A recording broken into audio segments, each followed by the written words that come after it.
A nossa proposta hoje aqui é falar um pouquinho sobre os cálculos, né, do departamento pessoal, para a gente entender um pouquinho de cálculo aí. Por quê?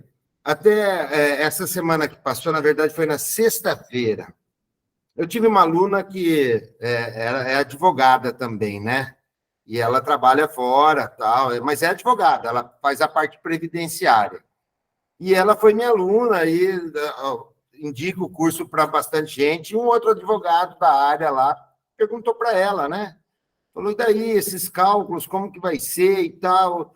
E você vai ensinar a fazer o cálculo judicial, o cálculo? Eu falei, não, esse daí não vou ensinar a fazer. Mas aí que é o detalhe. Depois eu fiquei pensando, eu falei assim, na verdade, eu vou ensinar a fazer.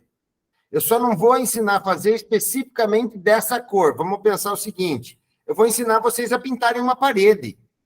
E aí vocês vão usar a cor que vocês quiserem na parede. Tá? Então, a pergunta dela para mim é, você vai ensinar eu pintar a parede de vermelho? Foi mais ou menos isso, tá? E não vou ensinar a pintar de vermelho. Na verdade, eu vou ensinar a pintar a parede. E aí você usa onde você quiser. Você precisa entender o cálculo, entender de onde veio e por que veio, por que está sendo feito desse ou daquele jeito, tá? E é o que eu falo para todo mundo, isso daí não interessa onde que eu estou falando, se eu estou falando em palestra, se eu estou falando em sala de aula, se eu estou falando em curso, não interessa. Eu falo que se você aprender o cálculo, se você souber fazer, se você entender, você precisa entender. Aí você pode fazer de trás para frente, de frente para trás, aí fica à vontade, aí é do seu jeito, tá? É aquela história. O que nós vamos aprender? Quando a gente fala de cálculos básicos, eu falo, olha, eu vou ensinar você a equilibrar, fazendo uma comparação, uma analogia, eu vou ensinar você a equilibrar na bicicleta só. Eu não vou ensinar você a fazer estripulia nenhuma. Eu vou ensinar você o básico, que é o quê? Você equilibrar. E você vai saber andar tanto na sua bicicleta quanto em qualquer outra bicicleta. Mas vai saber fazer estripulia? Não, ainda não. E aí, depois é que a gente vai dando algumas dicas. Olha, para você fazer isso daqui, você precisa usar essa ferramenta. Para fazer aquilo, você usa aquela ferramenta. E aí, com isso daí, a gente vai facilitando as coisas. E no final de tudo, você vai entender o que o juiz falou lá. O juiz mandou fazer o cálculo, o juiz condenou a empresa ao pagamento de algumas verbas lá. Podem ser verbas trabalhistas, podem ser verbas rescisórias. Então, você vai ver o que é, qual que foi a condenação. Tem que pagar hora extra, tem que pagar adicional noturno, tem que pagar adicional de insalubridade, e aí vai, tá? Mas ele fazia hora extra, mas ele tem direito do adicional de insalubridade? Tem. Então, ele vai ter que recalcular para ganhar a hora extra com o adicional de insalubridade. E assim por diante. Então, na verdade, a hora que a gente aprende a fazer, pode vir o desafio que vier. A gente vai conseguir resolver. A gente vai conseguir, pelo menos, dar um norte para aquela coisa. E é isso que me interessa. Por quê? Saber fazer os cálculos trabalhistas é necessário para apurar os valores devidos ao empregado em razão das suas atividades profissionais. E aí, essas atividades podem ter gerado essa ação trabalhista, tá? Então, não foi uma ação trabalhista. Tá, então é do dia a dia? Sim. Então, ter um profissional que saiba fazer os cálculos é essencial para qualquer empresa que deseje estar em dia com a legislação. Sabendo fazer os cálculos, evita entrave e desgastes trabalhistas que podem ocorrer. Então, é necessário conhecer bem os direitos dos trabalhadores e saber quais são as bases utilizadas em cada cálculo. Isso daí para cada uma das verbas trabalhistas. Por exemplo, para calcular o valor do adicional noturno, é preciso saber quantas horas o empregado trabalhou entre as 22 horas de um dia até as 5 horas do dia seguinte, tá? E aí, eu sabendo quantas horas ele trabalhou, eu vou transformar essas horas efetivamente trabalhadas em horas devidas. É aquele famoso exemplo de um funcionário que trabalha 7 horas em horário noturno e tem o direito de receber por 8 horas. Isso porque a hora noturna não tem 60 minutos, e sim 52 minutos e meio. Mas isso quer dizer que o relógio anda mais depressa no período noturno? Não, gente. É que quando eu trabalho durante a jornada diurna, para ganhar o valor referente a 1 hora de serviço, eu tenho que trabalhar 60 minutos. Enquanto que, se for na jornada noturna, basta eu trabalhar 52 minutos e 30 segundos, ou seja, os 52 minutos e meio. Mas como que eu faço esse cálculo? Eu vou ensinar. Tem gente que utiliza uma tabela com a conversão, mas essa tabela, gente, ela tem somente as horas cheias. E a realidade do nosso dia a dia traz horas fracionadas. O funcionário não vai sair na hora redonda, certinho lá. Então, a gente vai aprender a fazer o cálculo de conversão, para que a gente não fique vinculado a essas tabelinhas de, 1 hora noturna equivale a 1,14, 2 horas, e aí por diante. A gente vai aprender a fazer. E aí, eu não posso esquecer que, além da conversão de horas, que é isso que eu estou falando para vocês, é devido para aquele funcionário que trabalha em jornadas noturnas, um adicional de, no mínimo, 20% do valor da hora normal. Também é necessário saber quantos descansos semanais remunerados teve nesse período, para que seja apurado o reflexo do adicional noturno nos DSRs. É tudo cálculo que a gente aprende nos cursos do IBDEC. E aí você vai falar, mas qual curso? Todos os cursos. Nós temos os cursos na área fiscal, nós temos os cursos na área de departamento pessoal, nós temos os cursos na área contábil, tá? E eu costumo dizer que a nossa metodologia é como aprender a andar de bicicleta, como eu acabei de falar para vocês. Para aprender a andar de bicicleta, eu não posso ficar só olhando como faz. Eu preciso praticar, eu preciso tentar, eu preciso errar e tentar de novo até acertar. E depois que eu aprendo, eu nunca mais esqueço. Fala a verdade, quem sabe andar de bicicleta nunca mais esqueceu, mesmo que faça anos que você não ande de bicicleta. Da mesma forma, em relação às horas extras, é necessário saber qual é o valor de cada hora de trabalho daquele colaborador. Tudo isso para a gente aplicar o valor do percentual de horas extras. E aí, sabendo quantas horas extras foram praticadas naquele período e qual o percentual que deve ser aplicado a essas horas extras, nós vamos calcular o valor das horas extras praticadas. E aí, também não podemos esquecer que a Constituição Federal determina que é de, no mínimo, 50% sobre a hora normal o acréscimo das horas extras. Isso quando eu falo das horas extras praticadas em dias úteis. Quando eu falo das horas extras praticadas em domingos ou descansos semanais remunerados, aí vocês vão ver que não tem nem na CLT e nem na Constituição Federal o percentual. O percentual está lá na lei do DSR, a Lei 605/49. Mas, enfim, quando a gente fala de mensalistas, que são aqueles que recebem um valor fixo por mês, independente de quantos dias tenha naquele mês, o cálculo vai ficar mais fácil. Já que está convencionado aí que a jornada de trabalho desse empregado, que é mensalista, vai ser sempre de 30 dias ou 220 horas, independente do mês que ele esteja trabalhando. Mas professor, é no mês de fevereiro. Se ele é mensalista, para eu calcular o valor da hora dele, eu uso o divisor 220. Se eu quiser achar o valor do dia dele, eu uso o divisor 30. Isso porque ele é mensalista, tá? Mas e se o funcionário ganha salário variável? Você sabe o que é salário variável? É aquele que pode ser vinculado a índices de desempenho. É aqueles que eu consigo mensurar, avaliar o desempenho do meu funcionário.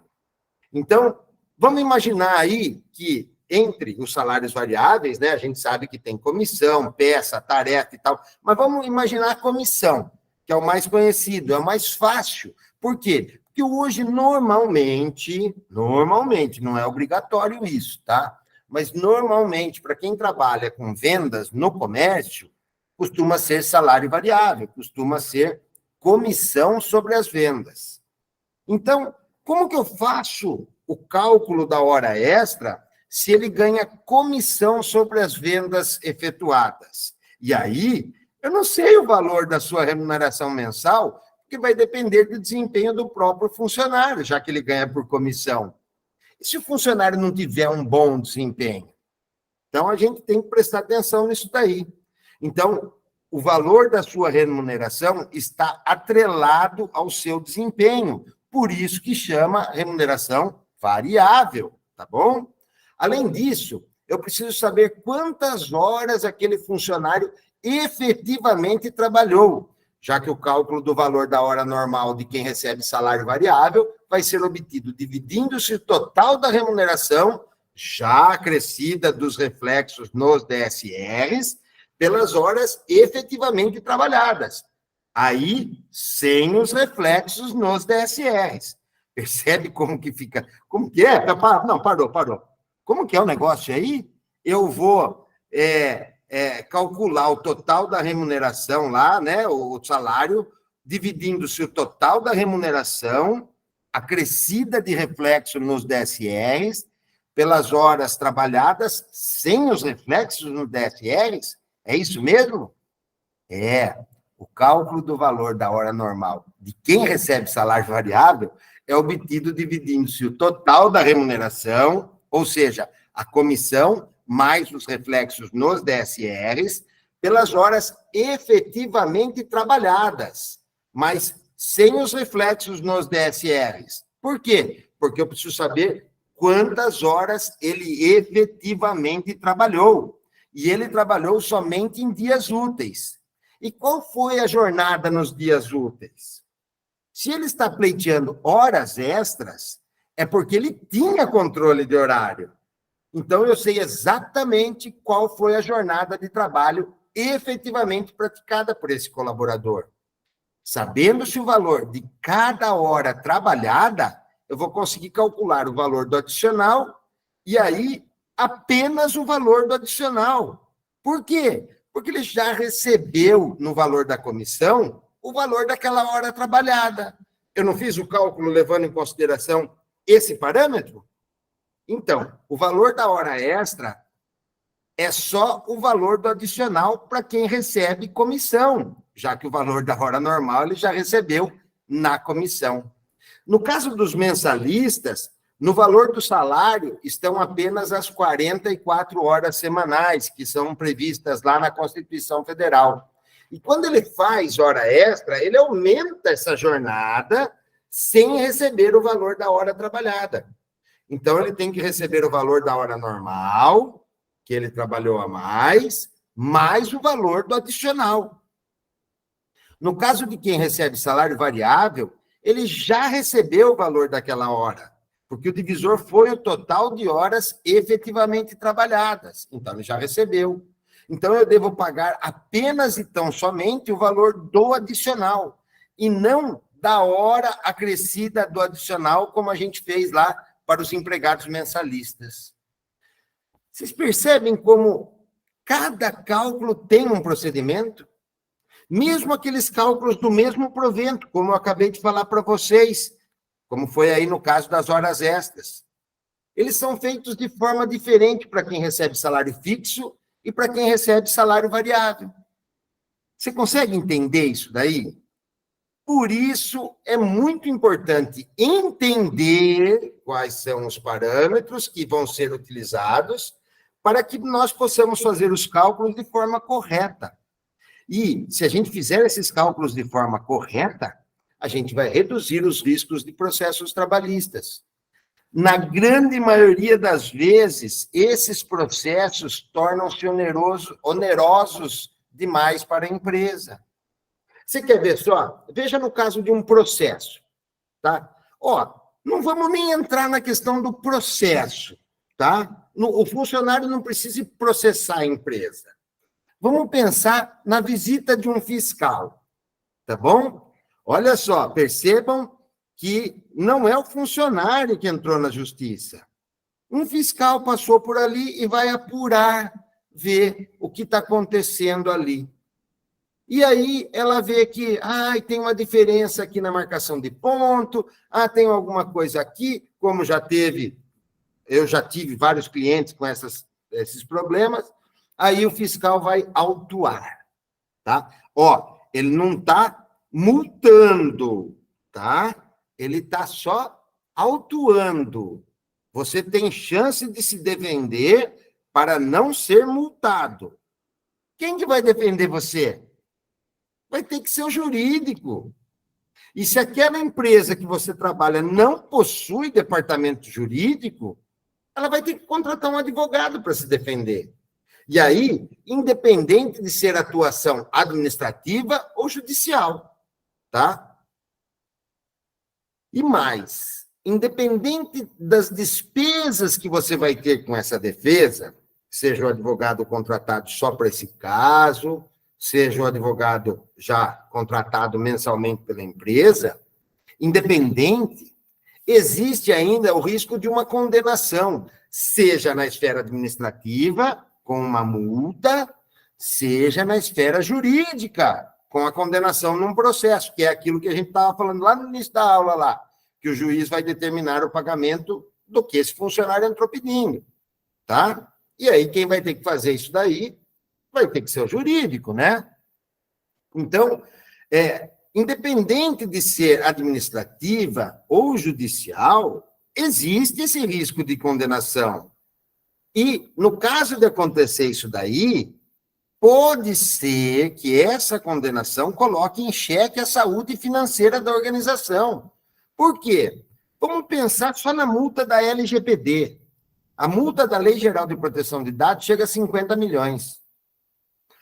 Mas não pode. Exatamente, eu não vou dar uma multa numa empresa de 50 milhões, que a empresa não tem capital financeiro nem de 10 mil. Isso não existe. Mas eu dou uma multa de 10 mil. Quebrei a empresa. Pronto, não tem mais o que fazer. Por isso é que eu falo que, independente do curso que você está pretendendo fazer, é preciso deixar bem claro que, em cada um desses cursos, nós vamos utilizar as fórmulas de fácil entendimento. Tudo isso para que os cálculos sejam elaborados de acordo com a legislação vigente e fique fácil para você entender esse cálculo e poder replicar esse cálculo dentro da organização. Mas, professor, a minha organização faz cálculo com programas. Acho que foi semana passada ou retrasada, agora não vou lembrar exatamente quando foi.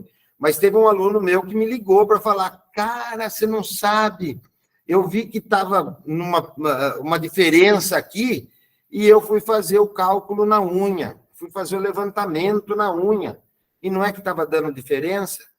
Aí foram ver, acho que era por causa da atualização do sistema, mas, enfim, ela conseguiu identificar e solucionar o problema para que ele não trouxesse problemas futuros, né?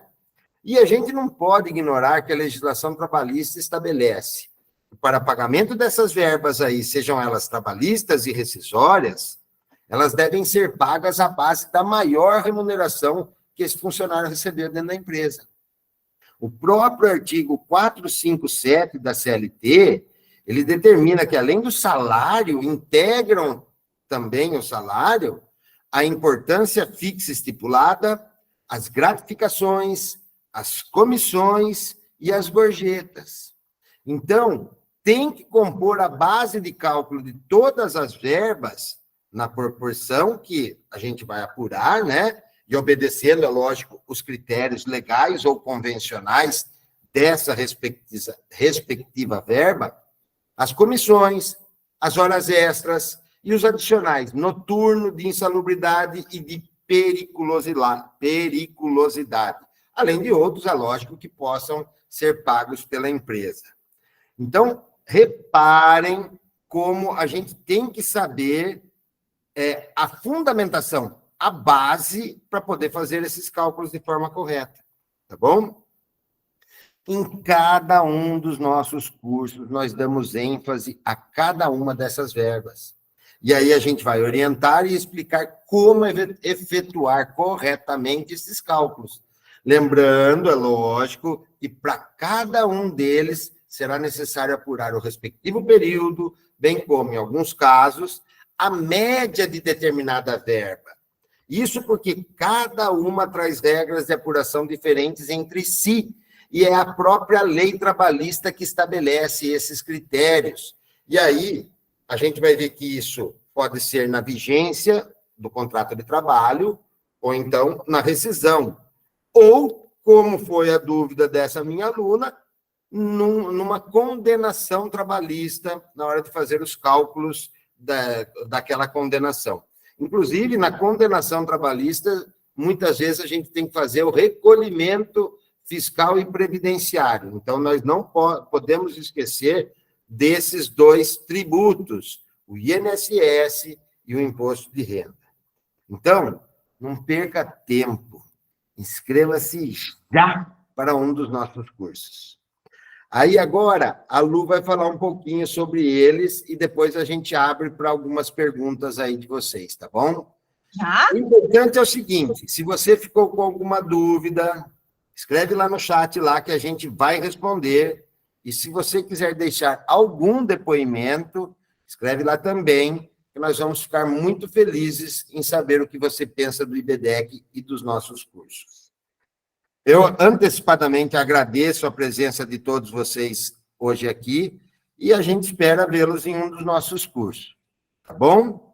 Lu, fala um pouquinho sobre o que a gente tem que fazer para se inscrever em um desses nossos cursos, quais são esses cursos, as datas que a gente tem para esses cursos, ou então, aonde eu procuro e acho essas informações. Eu tenho certeza que a gente vai encontrar bastante gente lá no dia desses cursos aí. Fala aí, Lu. Você foi rápido hoje, hein? Deixou bastante tempo Hoje eu estou arisco. Deixou bastante tempo para pergunta, né? Que hoje o cabelo do povo vai ficar de pé. Não, é que na verdade não adiantava muito, né, Lu? Ali eu ficar batendo na tecla lá, por exemplo, da história do salário, como que eu vou calcular o salário de quem recebe por desempenho lá, que seria o salário variável, né? Por quê? Porque isso daí, na verdade, eu preciso falar com calma. Porque, não sei se vocês perceberam, é lógico que eu fui falando aí, eu embalei, tá? Embalei mesmo, e fui falando e vou continuar falando, tá? Eu sou uma pessoa bem ativa nesse sentido. Então, o que eu quero dizer é o seguinte, nesse primeiro momento até parece que fica complicado. E aí, o que eu não quero fazer é, de repente, tirar uma dúvida aqui para ganhar uma outra dúvida, né? Entendeu? Eu vou tirar essa dúvida, mas daí como que eu resolvo aquilo? Então, eu passei por cima desses temas aí, só para mostrar para vocês que cada verba, né? Cada verba, ela vai ter um parâmetro, ela vai ter um problema. Ó, eu nem falei, por exemplo, eu vou falar um pouquinho aqui, Lu, desculpa, Lu, aquele embalo que a gente tá? A gente vai no embalo aí. Por exemplo, as verbas rescisórias, tá? O que nós estamos falando, propondo para trazer para vocês, nesse curso aí de cálculos avançados, é a folha de pagamento, tá? Então, nós vamos ver os proventos e os descontos da folha de pagamento, cada um com a sua característica, cada um com o seu detalhe, né? E por que eu estou falando isso daí? Porque se eu falar de rescisão com vocês, eu vou estar envolvendo, além da folha de pagamento normal, o 13º, as férias, o próprio aviso prévio. E aí eu vou pegar e vou fazer o seguinte, tá, então eu vou pagar o quê? Eu estou pagando as férias integrais que não foram concedidas durante o contrato de trabalho. Por quê? Porque ele trabalhou lá e ficou umas férias de algum período lá que não foi concedida. E ele tinha horas extras nesse período. Então, eu preciso pegar as horas extras do período aquisitivo e transformar essas horas extras no valor real com o salário que ele ganha hoje. Não sei se vocês estão entendendo o que eu estou querendo dizer, gente. Eu vou pegar o que eu consigo mensurar em quantidade e trazer para o salário atual. tá? E aquilo que eu não consigo mensurar em quantidade, e sim apenas e tão somente em valor financeiro, aí eu tenho que pegar a média dos últimos 12 meses. Percebam como, às vezes, o mesmo provento usa-se períodos diferentes. Eu estou fazendo o pagamento das férias, legal, mas e daí? Ah, eu pego as férias do período aquisitivo, mas eu pego a média dos últimos 12 meses. Como assim, professor? Ué, vai depender da verba que você está pagando. Se a verba que você está pagando consegue permitir que você mensure, vou dar o exemplo das horas extras. Quantas horas ele efetivamente tem para receber na média, vai ser muito mais fácil. Você fala, olha, ele tem para receber uma média de 20 horas. Legal, então quanto custa a hora dele hoje? Ele tem um salário variável ou ele tem um salário fixo? Se é um salário fixo, é fácil fazer. Divido por 220, acho o valor da hora e aplico o valor do percentual e multiplico pela média que eu achei lá atrás. Ah, não, ele ganha salário variável. Pô, então eu preciso achar a média do período para eu poder calcular a média tanto das jornadas quanto dos proventos, viu, gente? Por quê? Porque ele não fazia hora extra. Eu não estou tendo que pagar hora extra sobre o salário variável, gente. Entenderam? Às vezes a gente fala, mas quem ganha comissão não ganha salário, não ganha hora extra. Depende. Se eu tiver o controle de horas, ele vai ter que pagar, receber hora extra e ser descontado faltas e atrasos. Estão entendendo, galera, como o negócio é mais complicado do que aparentemente? Ah, mas Não, na verdade, ele não é tão complicado. Vamos pensar assim. Por quê? Porque a gente trabalha com as formulinhas, tá? O passo a passo. Eu dei o nome de passo a passo para eles. Quando eu comecei a trabalhar como professor e explicar essas passagens, essas situações, falei, eu preciso ensinar os caras de uma forma lógica e que ele não se perca no meio do caminho. E é isso que a gente faz. Eu não sei, aí, a Lu falou que tem alguns alunos aqui. Desculpem, gente, é muita gente, eu não sei falar dos alunos, dos meus ex-alunos. Agradeço a presença de vocês aqui, mas vocês podem confirmar isso que eu estou falando para você agora aqui na palestra, que é tudo no passo a passo. Eu vou aprender a fazer isso daqui, eu vou fazer para lá e tal, e vai... mas agora eu tenho que acrescentar isso aqui. Você sabe em que passo você vai ter que acrescentar? Em que passagem você vai usar essa informação, tá?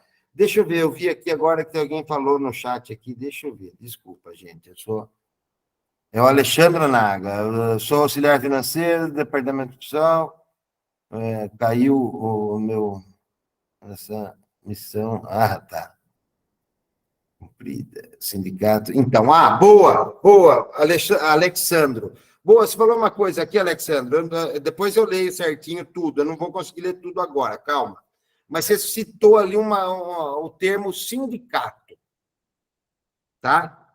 E tem muita gente que esquece que tudo isso que a gente está falando aqui agora vai para o ralo se você não reparar, se você não se atentar à norma coletiva da empresa. Ah, mas o professor falou que é no mínimo 50%. Sim, mas na norma coletiva estava 60%. Na norma coletiva estava fazendo um pagamento escalonado das horas extras. Ah, nas duas primeiras era 50%, depois na terceira e na quarta era 60%, na quinta e na sexta. Percebem, gente? Deixa o Cegueta aqui pôr o óculos aqui para eu ler a mensagem do Alexandre. Caiu no meu colo e missão dada é missão cumprida. Cuidado com as frases, Alexandro. Missão dada e missão cumprida, às vezes tem gente lendo o seu lábio aí, ó, e vê isso daí, hein? Minha pergunta é se a empresa que trabalha não paga o piso salarial da categoria. Meu Deus do céu. Que o piso auxiliar é 1.800, que legal. Lógico. Lógico, não tenha dúvida, Alexandro. É só o cara entrar na justiça e levar lá e falar assim, olha, a minha norma coletiva fala que é de 1.800. Olha o meu olerite de quanto é aqui, ó. Pronto. Acabou.